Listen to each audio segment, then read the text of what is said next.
made it through the winter. I know it wasn't really that long. The poor drivers are probably like, how are we back already? But the cars are back on track this week.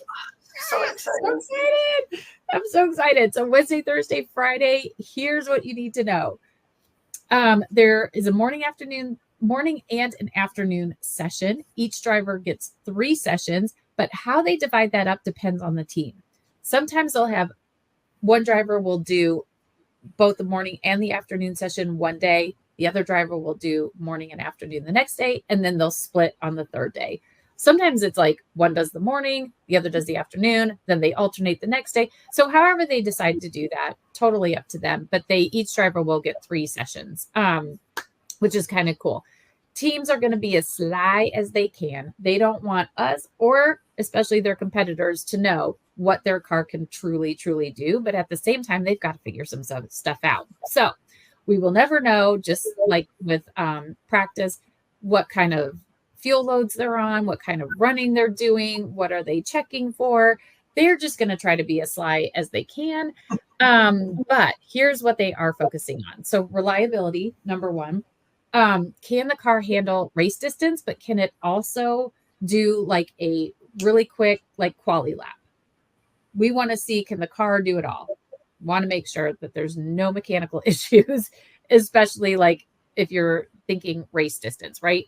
They're going to be analyzing the aerodynamics. So they want to understand the airflow. Is the car performing the same on track as it did in the simulators? So they've been running these cars in the simulators. The drivers have been in there.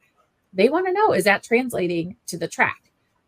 So last year, and you can go back and listen to that episode from season 1. It's one of the earlier episodes. You are going to see different things on the car that the teams are testing. So aero rakes they look like these giant grids that are attached to the car, right?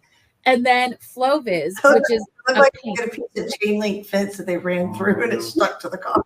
Yes, exactly. And then FlowViz is a paint that you'll see on the car. And so both of those are to test the aerodynamics. I think are always cool. And when they come back, like they are testing, how is that airflow flowing around the car? Is it doing what we thought it would do? So system and operational checks, they're just going to be making sure that all that stuff is working.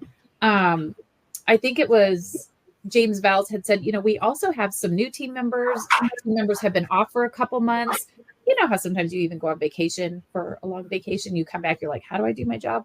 It's just like the drivers, the teams have to get back into the groove of things. No, the teams are going to be sneaky as all get out, and we're not going to know exactly what's happening. There are some things you can keep an eye on. So lap times, to me, it's like practice, right? Like, we don't know what they're doing. We don't know what their program is that they're running. We don't know what kind of fuel load they're on. So in this case, I would probably focus on one team, one driver. How is that person's lap times changing either throughout the session or from session to session, if that makes sense? Like, are they getting faster? What kind of tires are they running on? That kind of stuff. I would just probably focus on but you can have an idea. I'd like to see too, and how well they're handling the new car, and the confidence behind the car, right? Because